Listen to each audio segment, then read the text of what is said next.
ધોરણ 11 કોમર્સ વિષય નામ અને પ્રકરણ 3 દાખલા નંબર 12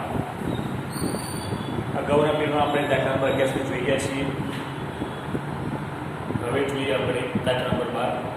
અહીં મેં તમને દાખલામાં વેપારી વટાવ, રોકડ વટાવ અને ઘાલખાત વિશે તમને કીધું હતું. બરાબર, હવે દાખલા જોઈએ આપણે. તો પહેલો વ્યવહાર છે 1 જૂન 14, 50,000 રોકડા, 10,000 માલ અને 15,000 દેવાના લાવી ધંધો શરૂ કર્યો. બરાબર, અહીં 6 આપણે ખબર છે વ્યવહારની આપણે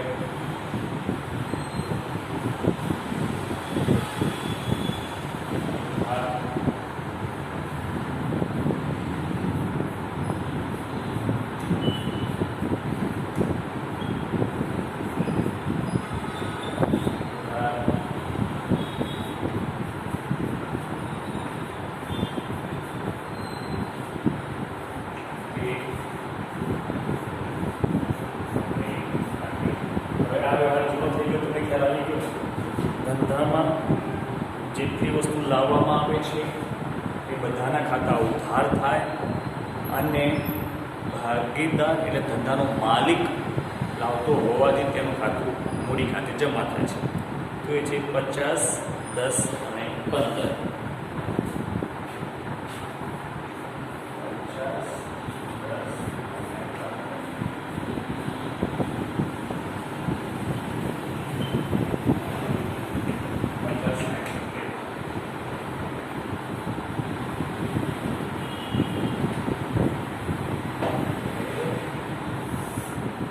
બાબતજી લખો રોકડ, માલ સ્ટોક અને દેવાદારો લાવી ધંધો શરૂ કર્યો તેમ. બરોબર. બીજી આપણે શ્રીમતી શારદા પાસેથી 20,000ની 10% વ્યાજે લોન લીધી. હવે આ હોમવર્કમાં આપું છું. બીજે તમને આ વ્યવહાર જુઓ થઈ ગયો છે 2, 6, 14 હોમવર્કમાં તમારે જાતે કરવાનો. પછી ત્રીજો, રામેશ્વર સ્ટોર્સમાંથી 8,000નો માલ 10% વેપારી વધારે ખરીદ્યો. ત્રીજી તારીખ, રામેશ્વર સ્ટોર્સ પાસેથી આપણે માલ ખરીદ્યો છે વેપારી વધારે, રોકડા ચૂકવ્યા નથી. એનો મતલબ શું થયો કે આ રોકડ વ્યવહાર નથી. બરોબર.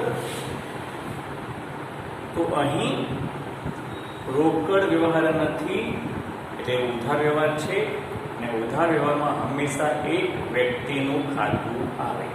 તો અહીં આપણે માલ ખરીદ્યો છે. બરોબર, એટલે ખરીદ ખાતું ઉધાર થયું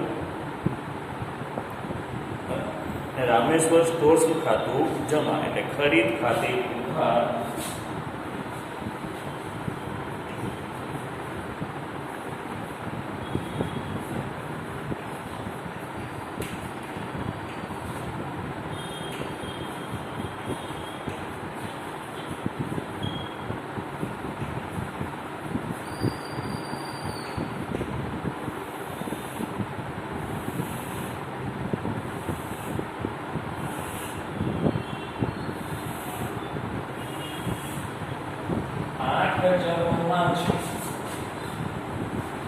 મેં તમને કીધું છે કે વેપારી વટાવ બાદ કરીને લખાય.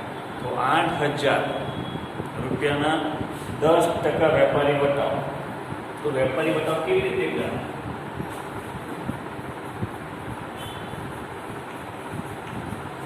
તો વેપારી વટાવ કરવાની રીત 8,000ના 10% કરવાના છે.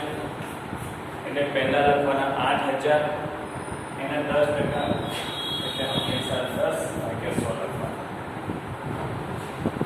10% કીધું તો 10 ઉપર રાખવાના અંશમાં, 15 કીધું તો 15, 20 કીધું તો 20, પણ છેદમાં હંમેશા 100 રહેશે.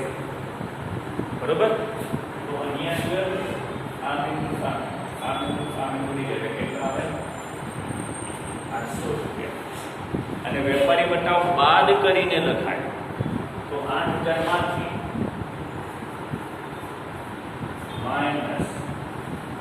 વેપારી વટાવ 800 રૂપિયા, કેટલા આવે? 7,200. ખ્યાલ આવ્યો?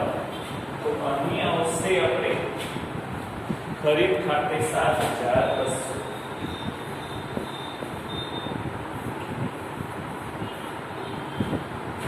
ખબર પડી? તો બાજે લખો બાબતજીની અંદર આપણે ટૂંકી સમજૂતી લખવાની છે અને અહીં આગળ કોની પાસેથી માલ ખરીદ્યો એ આમનોંધમાં આવી ગયું છે. તો બાબતજીમાં એ ન લખીએ તો ચાલે. તો બાબતજીમાં ટૂંકમાં લખી શકાય કે માલ ખરીદ્યો તેને. બરોબર? ખ્યાલ આવ્યો વિદ્યાર્થીઓ? જોયેલું વેપારી વટાવ કેવી રીતે ગણાય, 10% કેવી રીતે ગણાય તે, ને વેપારી વટાવ બાદ કરીને એટલે 8,000 800 વેપારી બાદ કર્યો. બરોબર? અને જે તમારી એ લખવાની પછી ગાયત્રી સ્ટોર્સને 5,000નો માલ 10% વેપારી વટાવે વેચ્યો. તો અહીં રોકડ કે ચેક ચૂકવીએ કીધું નથી. બરોબર? અને દુકાનનું નામ આપેલું છે એટલે કે વ્યક્તિનું નામ આપેલું છે. એટલા માટે આ વ્યવહાર થયો ઉધાર વ્યવહાર. આ ખરીદીનો હતો, આ વેચાણનો હતો. તો આનાથી ઉલટું થઈ જશે. 5 તારીખ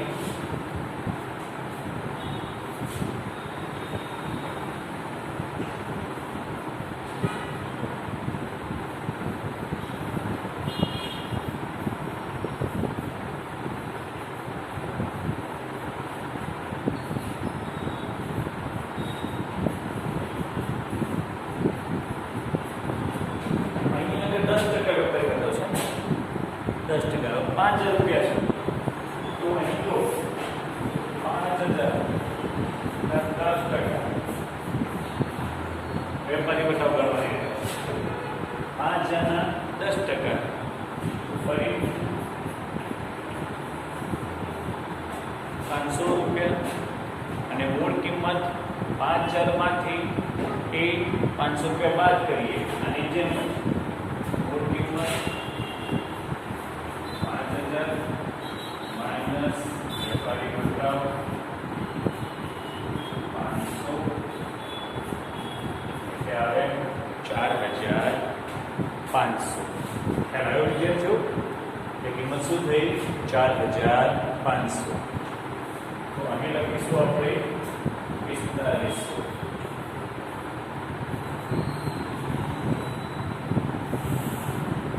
તો બાબતજી લખો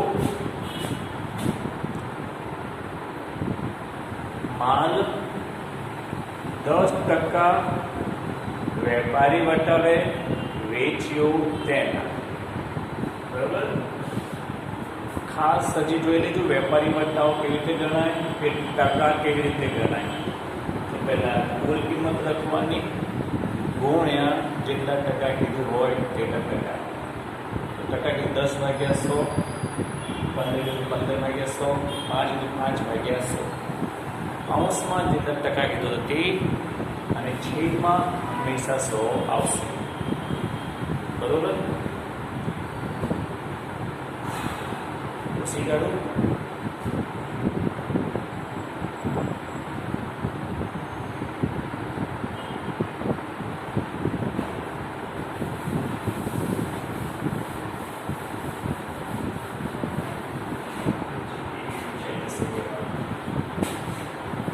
બરોબર. ધ્યાન રાખી દેજો વેપારી વટાવ કેટલી કેવી રીતે ગણી છે તે આપણે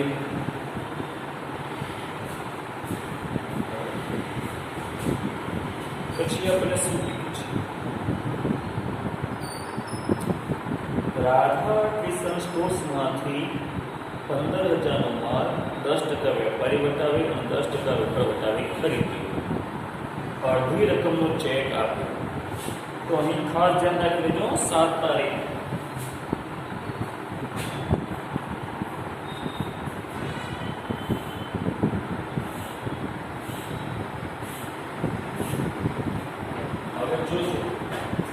આપણે શું કીધું છે કે રાધા કિશન સ્ટોર્સમાંથી માલ ખરીદ્યો છે અને અડધી રકમનો ચેક આપ્યો, તો અડધી રકમ ચેક આપી છે, પૂરી રકમનો ચેક નથી આપ્યો, બરાબર? તો પહેલાં તો માલ ખરીદ્યો છે અને અડધો ચેક આપેલો, અડધો ચેક બાકી છે. તો પહેલાં ધંધામાં માલ આવે છે, બરાબર? એટલે પહેલાં ખરીદ ખાતું ઉધાર થશે. જો અહીંયા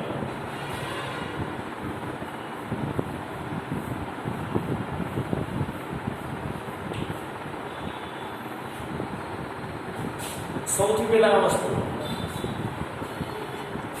જ્યારે પણ અડધી રકમનો રોકડ વ્યવહાર હોય ત્યારે ખરીદ ખાતાની અને કે વેચાણ ખાતાની રકમ પહેલાં શોધી કાઢવાની. તો આની અંદર સૌથી પહેલાં કુલ રકમ છે 15,000. એમાંથી વેપારી વટાવ મૂળ કિંમત 15,000 માઇનસ વેપારી વટાવ.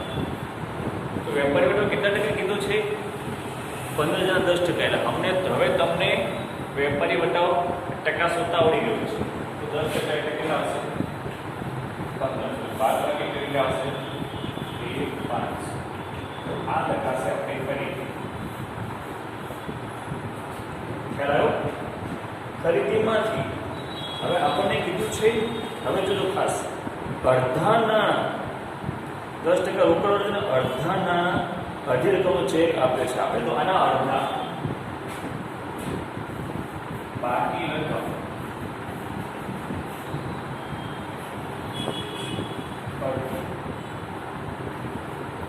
બાકી રકમ અડધી.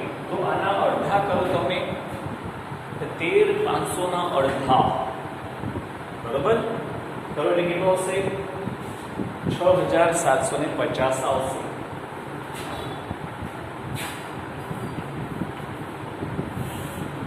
આટલી રકમ ચૂકવવાની બાકી છે, બરોબર? બાદ બાકી 6,750 આવશે.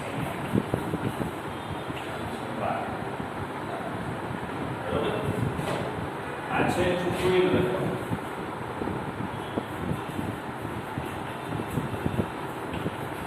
આટલી રકમ ચૂકવવાની છે, તો એની પર માઇનસ રોકડ વટાવ 10%.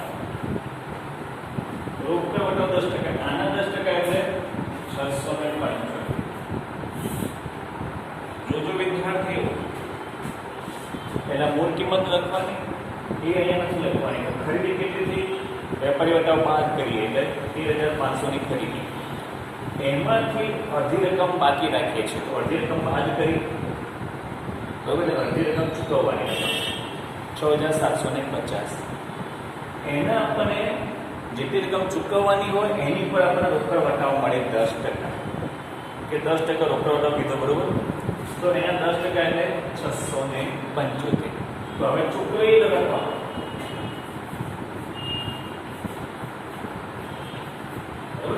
આમાંથી બને શકે 10માંથી 5, બરોબર?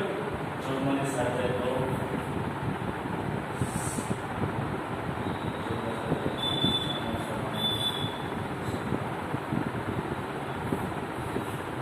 6075. કરાવી કે થયું? જોઈ લેજો. સૌથી પહેલા મૂળ કિંમત લખવાની, ખ્યાલ છે?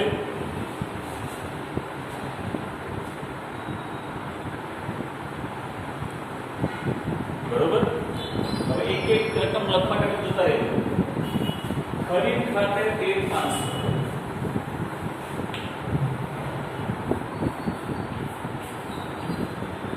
બરોબર? અડધી રકમ બાકી રકમ રહી, આની લખી આપણે. બાકી રકમ રહી 2,000. એ કોને આપવાની બાકી રહી છે તેના ખાતે લખવાનું. કોણ છે આપણે? રાધા કિશન સ્ટોર્સ ખાતે.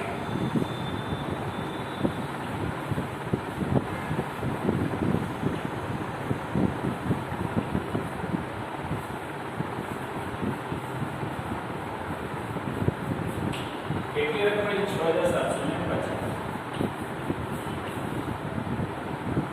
6,750 બરોબર. હવે ચૂકવેલ રકમ તો તે ચેક તે બેંક કેટલી રકમ ચૂકવી? 60,075 અને તે બતાવો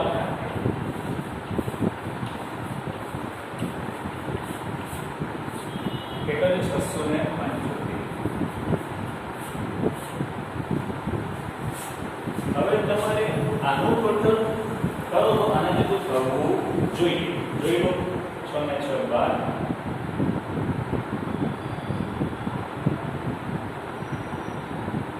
ખ્યાલ ખાસ એકવાર ધ્યાનથી જોઈ લો. આથી આ ગણતરી ધ્યાનથી જોઈ લો.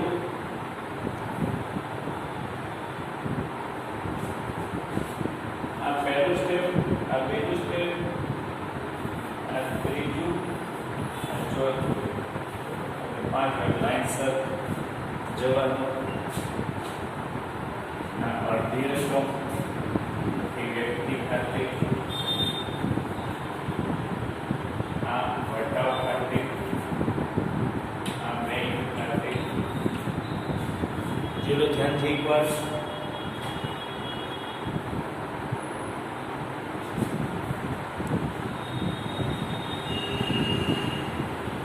બરોબર. ફરીથી એકવાર જોઈ લો ધ્યાનથી.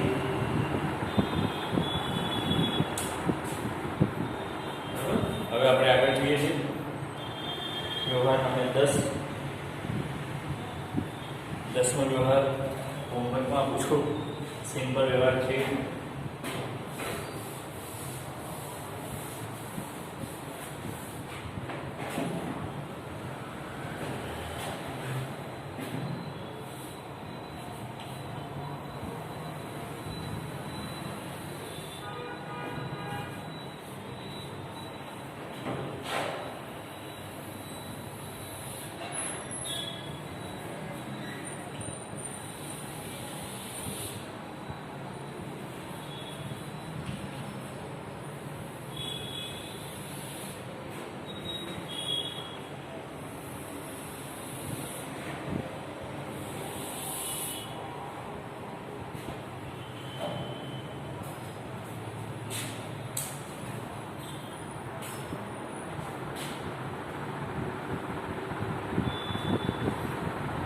વિદ્યાર્થીઓ એ કોષ્ટક લખાયું ખાસ ધ્યાનમાં યાદ રાખજો. બરાબર. હવે 10મો વ્યવહાર 10 તારીખ માલ મોકલવાનો ઓર્ડર મળ્યો છે.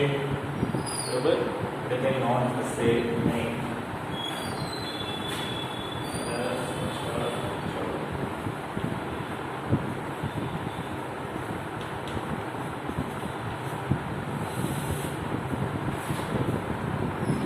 દેહાતી વ્યવહાર કહેવાય. માલની કે રોકડની કાંઈ અવર જવર થતી નથી એટલે નોંધ થાય નહીં. બરોબર. એના પછીનો વ્યવહાર વિભૂતિના ઓર્ડર મુજબનો માલ 10% વેપારી બતાવે મોકલજો. લારી ભાડાના 50 રોકડા ચૂકવ્યા. વિભૂતિ આપણને 5 જણનો ઓર્ડર આપ્યો. બરોબર. તો એને આપણે માલ મોકલીએ છીએ અને લારી ભાડાને આપણે રોકડા ચૂકવીએ છીએ. તો અહીં આપણે માત્ર માલ મોકલીએ છીએ એની નોંધ થશે અને લારી ભાડું રોકડું ચૂકવે છે એની નોંધ થશે. તો માલ મોકલવાનો ઓર્ડરનું નામ શું કહેવાય? વેચાણ. માલ મોકલવાનો ઓર્ડર મળ્યો હોય એને કહેવાય વેચાણ. તો વેચાણની નોંધ. અહીં કેવો વ્યવહાર છે? ઉધાર વ્યવહાર. લારી ભાડું રોકડું ચૂકવીએ છીએ પણ માલની રકમ ક્યાંય ચૂકવવામાં આવતી નથી. એટલે આપણે આમાં શું થશે? વિભૂતિ સ્ટોર્સ ખાતે ઉધાર તે વેચાણ ખાતે.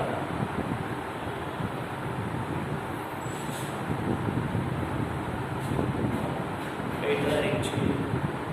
12 તારીખ.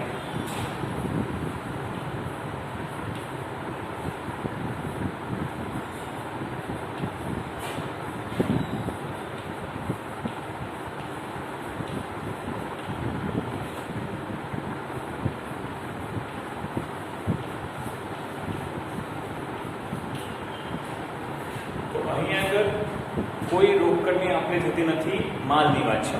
તો 5000ના 10% વેપારી વટાવ મૂકી દો. તમે 10% વેપારી વટાવ કાઢતા આવડી ગયું છે. 5000ના 10% એટલે 500 અને વેપારી વટાવ બાદ કરીને આપણને કેટલા આવશે? 4500.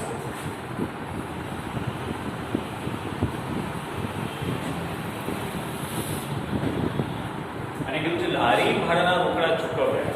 તો લારી ભાડું એક ખર્ચ છે એટલે ઉપજ ખર્ચ ખાતા નિયમ ઉધાર થશે અને રોકડા ચૂકવી છે એટલે રોકડ ખાતું જમા થશે.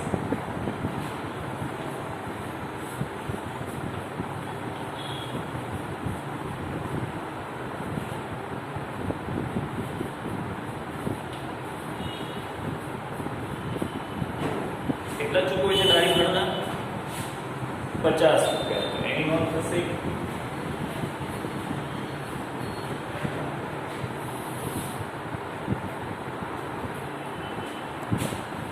બરોબર વિદ્યાર્થીઓ, ખ્યાલ આવ્યો?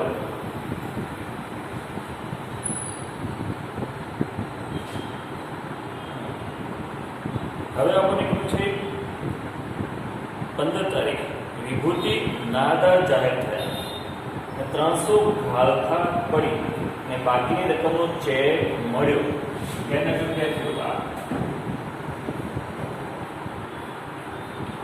આ વિભૂતિ નાદાર થયા અને 300 ઘાલખાત પડી છે આપણે, બરોબર, અને બાકી રકમનો ચેક મળ્યો. તો આપણે વિભૂતિ પાસે કેટલા લેવાના હતા? 4500. તો સૌથી પહેલા તો ઘાલખાત થયું ને, એ ઘાલખાત આપણા માટે નુકસાન છે, બરોબર. તો સૌથી પહેલા ઘાલખાતની રકમ ઉધાર કરી દેવાની.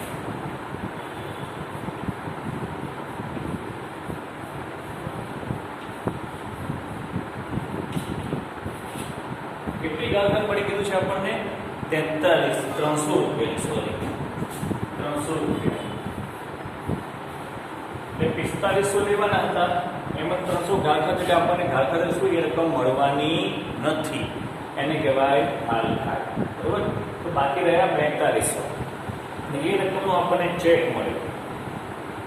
ચેક મળ્યો એટલે કહીશું બેંક ખાતે ઉધાર.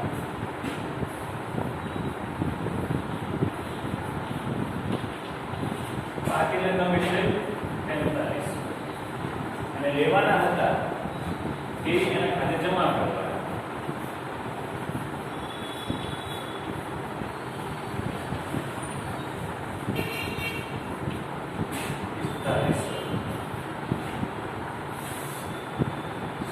બાબતમાં શું લખવાનું? વિભૂતિ પાસે લેણામાંથી 300 ઘાલખાત પડી અને બાકીની રકમનો ચેક મળ્યો તેને, બરોબર. ખાસ ધ્યાનમાં રાખી દેજો, 4500 માઇનસ 300 એટલે 4200 આપણને મળે છે, 300 આપણને ઘાલખાત પડી છે માર્કેટ, બરોબર. ત્યારબાદ 16 તારીખ જોઈ લો ખાસ. 16 તારીખનો વ્યવહાર, એમાં શું કીધું છે? અનુપમના 1050ના બાકી દેના પર 1000 ચેક આપી હિસાબ છૂટી કર્યો. આપણે અનુપમને 1050 આપવાના હતા, એના બદલે 1000 આપ્યા, ચેક આપ્યો, બરોબર. હવે જ્યારે આપણને જ્યારે કોઈ ચૂકતી રકમ હોય, ખરીદી કે વેચાણ વખતની જે વટાવ હોય એ વટાવ ખાતે રકમ જે ઓછી રકમ લે છે તે રોકડ સુધી કીધું. ચૂકવણી કરતા હોઈએ અને જે ઓછી રકમની ચૂકવણી કરવાની હોય કસર ખાતે. શું? કસર ખાતે. એટલે આપણે અનુપમને રકમ આપીએ છીએ. તો તારીખ કઈ છે? 16. અહીં 16 તારીખ અનુપમ લેના છે. અનુપમ ખાતે એનું ખાતું કેટલું? 1050.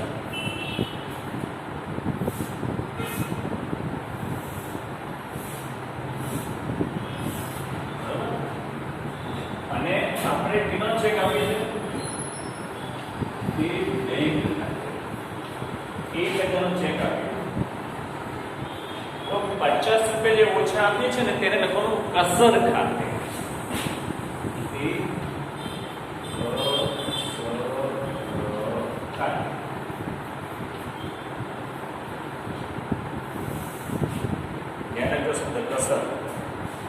ચૂકવણી વખતે જે રકમ ઓછી ચૂકવાય તે રકમને કસર કહેવામાં આવે છે. ચૂકવણી વખતની કસર હોય તો જમા કરવા, મળતી વખતે ઓછી મળે તો એ વખતે કસર ઉધાર કરવા. ખ્યાલ આવ્યો? ધ્યાન રાખી લેજો. આ ત્યારબાદ 20 તારીખનો વ્યવહાર 20/6/14 બરોબર. અહીં આપણે કીધું છે ઈમાનદાર પાસેથી માંડી વાળે ઘાલખાતર 1500 રોકડા પરત મળે. આપણે ઈમાનદાર પાસે રકમ માંગતા હતા, તેણે આપણને આપી નહીં, એટલે એ રકમ આપણે ઘાલખાતર તરીકે માંડી વાળી એટલે ભૂલી ગયા હતા. અને હવે આપણને ખબર પડી કે તે રકમ આપણને મળવાની છે, મળી. તો હવે એ રકમ આપણને મળી છે તો રોકડ ધંધામાં આવી.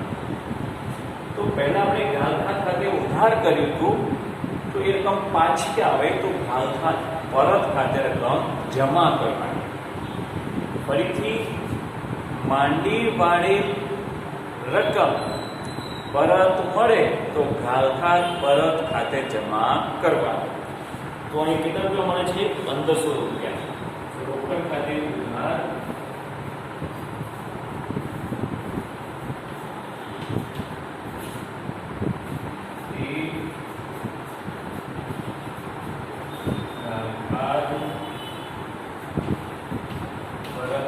કેટલા મળે આપણને? 1500 રૂપિયા. બરોબર. અને ટોટલ કરી નાખો. કુલ સરવાળો ખ્યાલ આવ્યો? ઘાલખાત તરીકે માંડીવાળી રકમ ઘાલખાત તરીકે માંડીવાળી રકમ જ્યારે પાછી આવે તો ઘાલખાત પરત ખાતે જમા કરવા. જોઈ લો એકવાર.